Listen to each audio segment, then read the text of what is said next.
Back here on the Deen show, and we're talking to Sheikh Abu Toba, and you said something key. You know, you were gun-ho, you're like, I want to do jihad. What jihad simply means to struggle and strive, is that what it means? Okay, initially, you know, there's two meanings of jihad. Yeah. You know, when you initially hear jihad, you think about fighting and going to war. I was a warrior. I joined the Marine Corps, I was 17 years old. So that's what I knew. So when I heard of jihad, I'm thinking of like what the Christians think of the Crusades. Yeah. Okay? And that was very, you know, picturesque for me. I had a romanticized idea about that. So that's what I wanted to do. When I came back, alhamdulillah, that I was sticking to people of knowledge, they told me, hold on now. That's not the thing to do. You know, knowledge precedes words and deeds. So you have to seek knowledge before you do or speak about something. You don't know what jihad is. Jihad is first and foremost the struggle that a person goes within himself to establish Islam in his life. You know, and I used to hear that and say, get out of here. You know, you're softening it up. You're being a polemic. But no, but that's what the true jihad is.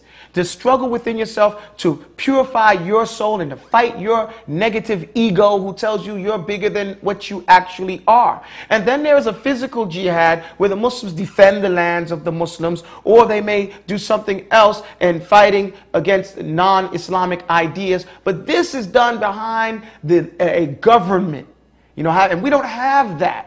Not these days. We don't have, so there's not going to be a jihad like that unless someone attacks the Muslims, and then jihad is considered someone who tries to rob you, then you're in jihad protecting yourself. Yeah, you have a right now, someone comes in your home, no matter, that's a God-given right to defend yourself. Defend yourself. And this is even in American law. Yeah. You know, you fight a guy that's in your house, you have a legal right to do that. This is a type of jihad also, you know. So this is the type of thing that people are finding in other countries when they're attacked and they fight and they say they're having a jihad and they think that, oh, okay, these people are wrong. No, it's okay to defend yourself. But that's not what I had in mind. Yeah. So I was squared away because I was told you go seek knowledge first about what true jihad is, and that was the struggle within yourself. You can't even control yourself. How are you going to control anybody else? Yeah. And so I started working on that, and I'm still in the battle every day to try to make this internal jihad and straighten out my life and be an example for my children and to help my students and be a good person and to put this forth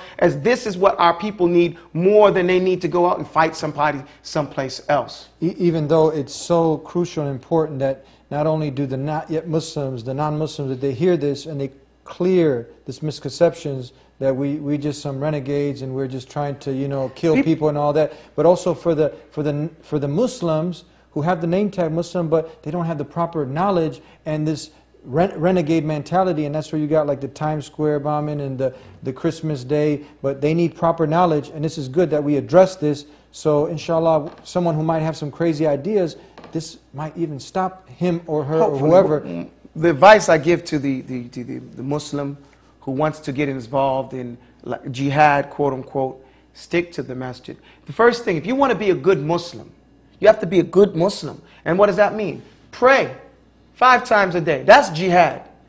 Pay zakat. Save your money and pay zakat, the poor do. Save your money and go make hajj. Fast every day of Ramadan with not just the food, but from the mentality that you're supposed to have when you're fasting, and understand what it means to say La ilaha illallah Muhammadan Rasulullah. That is jihad. Okay, and that's the jihad that you need to fight first and foremost. And then that other thing, you need to leave that alone because this is not the time for that.